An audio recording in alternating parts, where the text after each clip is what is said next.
Hi everyone, welcome to this session on CPU scheduling in operating system. I'm Sharmila from the Department of Computer Science and Engineering. Today we will explore about what CPU scheduling is, why it's important, different scheduling algorithms and how they work. Let's dive into it.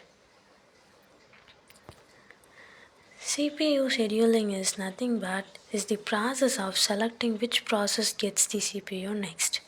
Why CPU scheduling is important means maximize the CPU utilization, reducing the waiting time, provides fair process execution.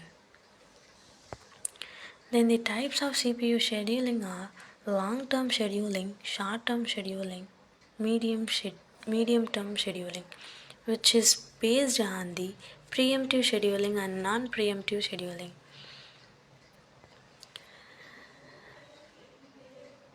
The long-term scheduling selects the process from a job queue. The short-term scheduling decides which process runs next in the CPU. Medium-term scheduling swaps process in and out of memory. Then the preemptive, a process can be interrupted and moved back to the ready queue. Non-preemptive scheduling is a once a process starts, it runs until completion. The, the first come first serve is a preemptive scheduling, which is the process that arrives first is executed first. The advantages of first come first serve is simple to implement, and the disadvantages of first come first serve is leads to Covey effect, which is slow process delay others. Very nextly, SJN shortest job next. The process with the shortest burst time is executed first. Advantages of shortest job next is minimize average waiting time. The disadvantages of SJNS can lead to starvation, which is long process may never execute. Very nextly, the round robin. The round robin is each process gets a fixed time quantum before moving back to the queue.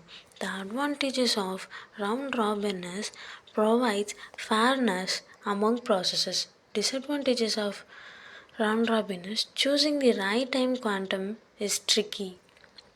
Then the priority scheduling is the CPU executes the process with the highest priority first. The advantages of priority scheduling is critical tasks get executed faster. Disadvantages is leads to starvation of low priority process. For this, the solution is aging increases priority over time. Very nextly, multi-level queue scheduling. The processes are divided into queues based on priority. Example, system process, interactive process, batch process. The system process is highest priority. Then the batch process has the lowest priority. Very nextly, multi-level feedback queue, MLFQ, which is a process can move between queues based on its behavior. The advantages balances short and long tasks. Disadvantages complex implementation. Very nextly, key scheduling criteria. Turnaround time, waiting time, response time, CPU utilization are the key schedulings of this CPU scheduling. The CPU scheduling already seen in the previous slides like first come first serve. This is the simplest scheduling algorithm which processes are executed in the order. They arrive in the ready queue. While easy to implement, it can lead to the Covey effect where shorter processes wait for the longer one to finish, potential causing inefficiencies. These are the disadvantages of first come first serve. Then the shortest job next. This algorithm selects the process with the smallest execution time. It can be preemptive or non preemptive. Predicting the exact burst time can be challenging. There's a risk of starvation for longer process if shorter ones keep arriving. Priority scheduling is the each process is assigned the priority and the CPU is allocated to the process with the highest priority. This can be preemptive or non-preemptive. A drawback is the potential for starvation of lower priority process, which can be mitigated using techniques like aging. Round robin, the designed for time sharing systems. This algorithm assigns a fixed time slice quantum to each process in a cyclic process or order. It's fair and ensures that all processes get CPU time. But the choice of time quantum is crucial.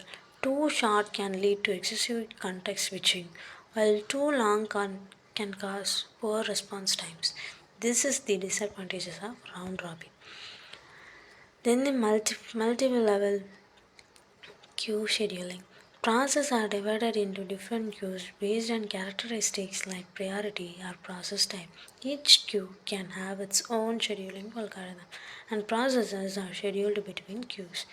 This method allows for differentiation between process types but can be complex to manage. Memory management techniques are firstly single contiguous allocation and then partitioned allocation, then page memory management, segmented memory management, virtual memory, then the visualization and containerization. The recent developments in CPU and operating system technologies are these advanced topics and emerging trends highlight the dynamic nature of operating system development and CPU architecture. Staying informed about these developments is crucial for understanding the future directions of computing technologies.